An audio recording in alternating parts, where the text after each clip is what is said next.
Ombudsman Conchita Carpio Morales ordered the filing of multiple counts of graft and falsification charges against former Vice President Jejomar Binay and his son, former Makati City Mayor Junjun Binay.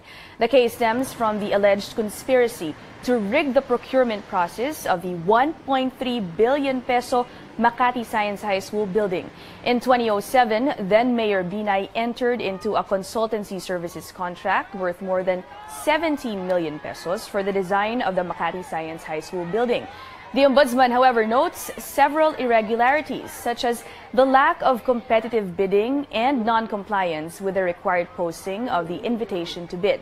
In the related administrative case, the Ombudsman found Junjun Binay guilty of serious dishonesty and grave misconduct and ordered his perpetual disqualification from public office.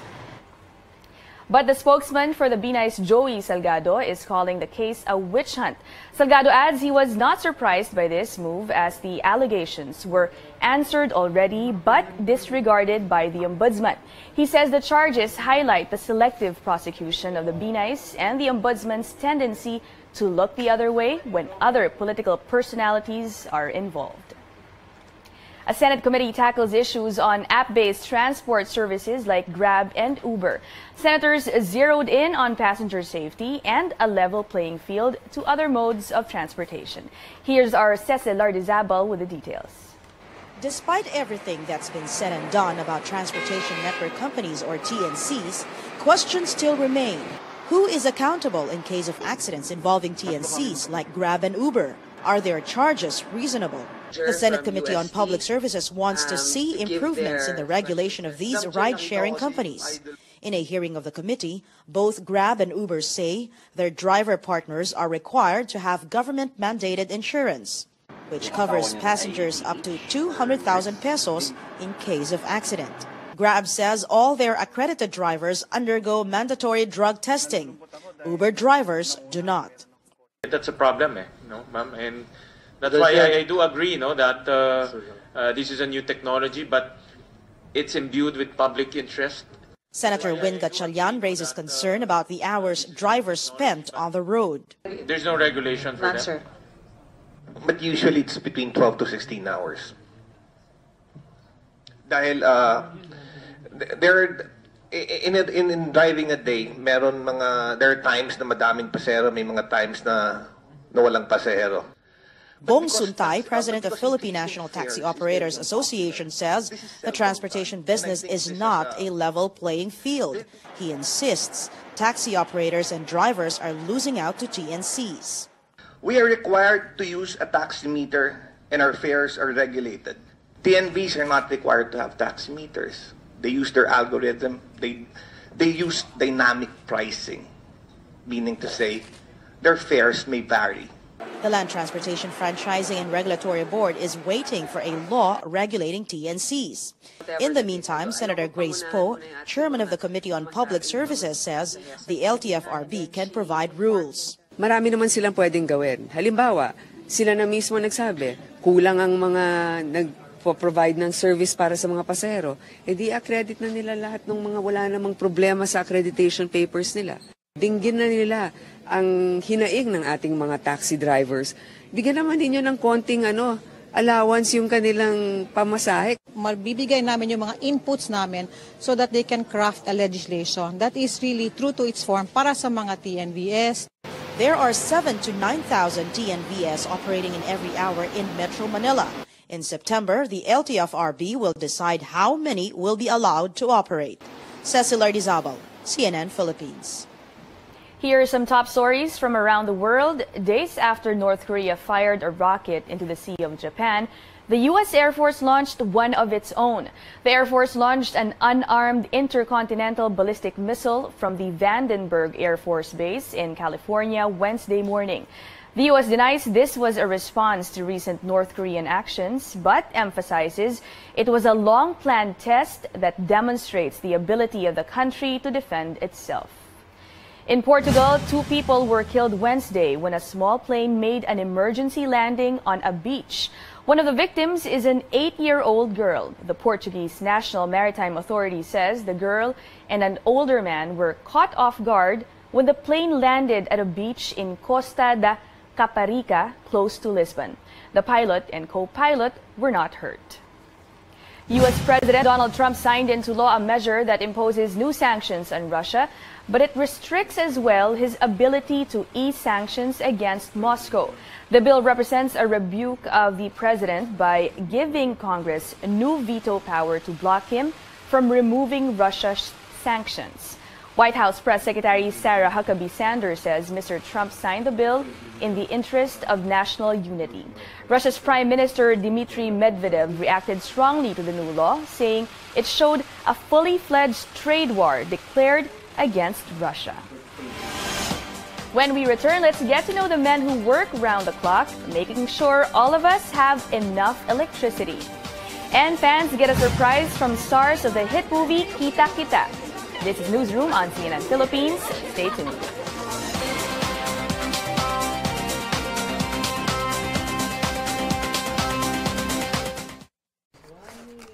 Welcome to FB Live. We still have coming in our newscast, President Duterte meets with Nur Miswari and mining company executives. The Philippine National Police says autopsy reports show the Parohinogs fought back. Also, we'd like to greet some of our viewers online. Thank you for watching from different parts of the country and also from abroad. Hello, Puriti Egia from Davao. Albert Pulmones watching from Malaysia. Dave Arque Cauzarain from Qatar. Agripino Cartagena Santua watching. He says he's watching from high above.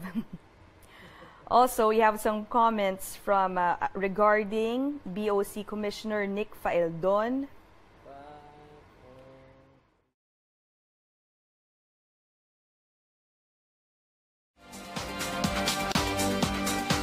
You're back in the newsroom on CNN Philippines. President Duterte meets with Moro National Liberation Front founder Nur Miswari in Malacanang today.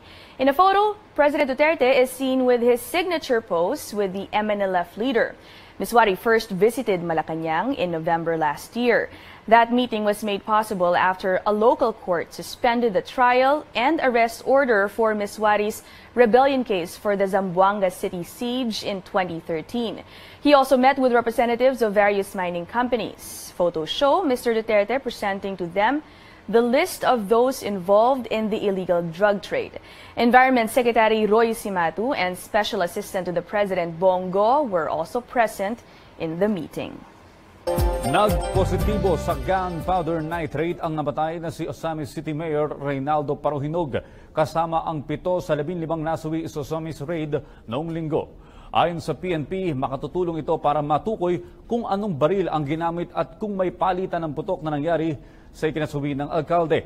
Samantala, muling binigyan diin ng pulisya na hindi rabout ang nangyari sa Osamis raid. May ulat si Trixie Jafar. Base sa inilabas ng PNP Crime Laboratory Region 10 na autopsy report kung saan 15 ang namatay sa madugong pagsisilbi ng search warrant sa mga Parohinog sa Ozamis City, 8 ang nagpositibo sa paraffin test o gunpowder nitrate, kabilang na si Mayor Reynaldo Parohinog. Ayon kay PNP spokesperson Police Senior Superintendent Leonardo Carlos, batay sa otopsiya, namatay si Mayor Reynaldo Parohinog dahil sa 2 tama ng bala ng baril sa dibdib at muka, habang nagtamo naman ng blast injury ang kanyang may bahay na si Susan Parohinog at kapatid na si Mona at Octavio Parohinog na ikinasawi nito. Positive for paraffin test or gunpowder nitrate si Mayor Reynaldo Parohinog at iba pa rin lang kasama. It is the gunshot wound. Nakalagay dito cause of death, gunshot wound on chest. Ni Mayor, gunshot wound on chest and the face. Si Susan has blast wounds, si Octavio has blast wounds, and Mona has blast wounds. The rest have gunshot wounds. Dagdag pa niya na 7 sa 15 biktima ay hindi na sumailalim sa otopsiya dahil sa kahilingan ng mga pamilya nito. Hindi pa rin pinangalanan ang iba pang nasawi sa naturang pangyayari. Samantala, kinumpirma naman ni Carlos na ang kumakalat na video kung saan pilit na itinatago ni Vice Mayor Nova Parohinog ang inakalang maliit na supot na may laman ng di matukoy na puting bagay ay isang papel na naglalaman ng listahan ng mga pangalan. Muli namang iginiit ng PNP na hindi rub out ang naganap na pangyayari sa Ozamis City. Matatanda ang kabilang ang mga parohinog sa narcolist ng mga politiko na umano'y sangkot sa illegal na droga. Trixie Jaafar para sa Bayan. Iginit po ni Pangulong Rodrigo Duterte na ginagawa lamang ng mga otoridad ang kanilang trabaho. Kaugnay po ito ng raid sa bahay ni Ozamis City Mayor Reynaldo Parohinog. Ayon sa Pangulo, hindi titigil ang kanyang kampanya hanggang hindi natatapos ang operasyon ng iligal na droga sa bansa. May ulat si Rocky Ignacio. This is the matrix of the diagram of the extent of the operation in the Philippines. Because I was asking for more dossier, and I have to read the documents or the reports or the intelligence gathering of the different branches of government. Isang linggo matapos maupo sa pwesto, isinapubliko ni Pangulong Rodrigo Duterte ang tinaguriang drug matrix o kung paano ang operasyon ng iligal na droga sa bansa. The dimensions of our problems regarding drug. So ang nandito is si Wu Tuan alias Peter Ko. He is a triad member and operating the Luzon and the NCR. He's inside the prison, but he's the one directing the traffic of the drug operations in Luzon. He's currently in jail. Leader of Bilibid 19, I don't know what this means.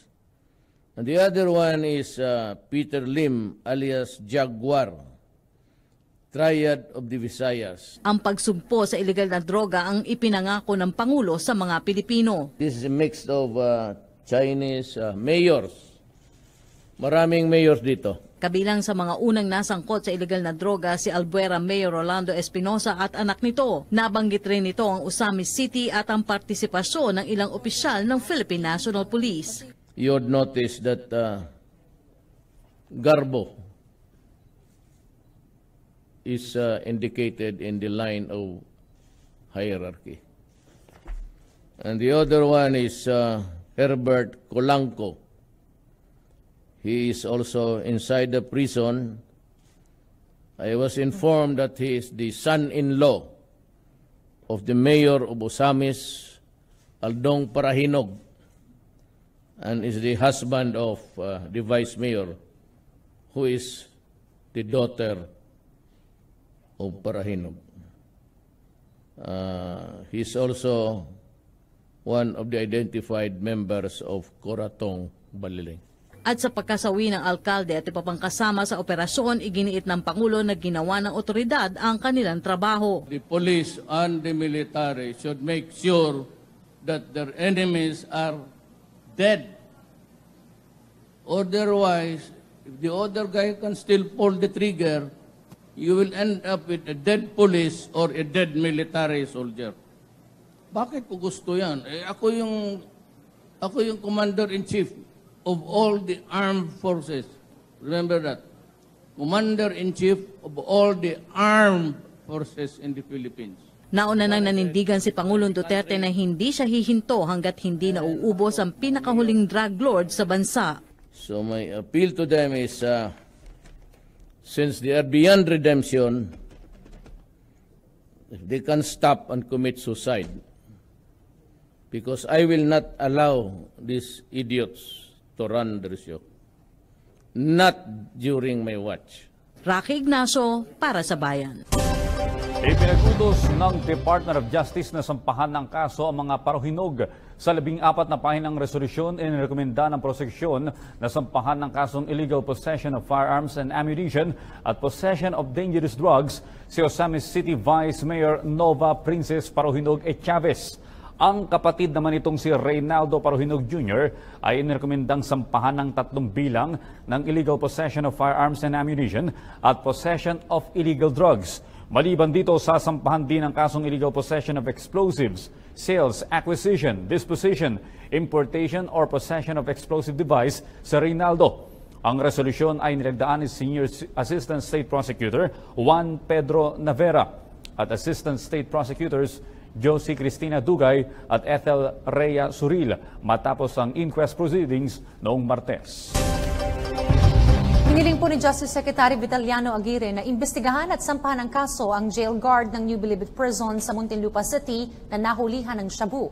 Ayon kay Aguirre, hindi dapat palagpasin ang mga ganitong empleyado ng NBP. Si prison guard Ernesto Dionglay Jr. ay nakuna ng shabu ng PNP Special Action Force habang isinasagawa ang body search sa mga empleyadong pumapasok sa gate ng Maximum Security Compound. Tiniyak ng kalihim na haharap si Dionglay sa matinding parusa. Una nang binalaan ni Aguirre ang mga kawani ng NBP na ipapakulong niya ang mga ito kung ayaw ng mga itong makiisa sa kampanya ng pamahalaan laban sa iligal na droga. Sa iba pang balita, binigyan din ng Malacanang na hindi pa tuluyang hinahadlangan ng pamahalaan ang pagbibigay ng libreng tuition fees sa state universities and colleges o SUCs. Bagamat pinayuhan ni Budget Secretary Benjamin Diokno ang Pangulo na i-veto o ibasura ang free tuition fee bill, masusi pa rin naman itong pag-aaralan ng Pangulo. Ayon sa palasyo, sa ngayon kasi ay malaking budget ang kakailanganin para sa rehabilitasyon ng lungsod ng Marawi.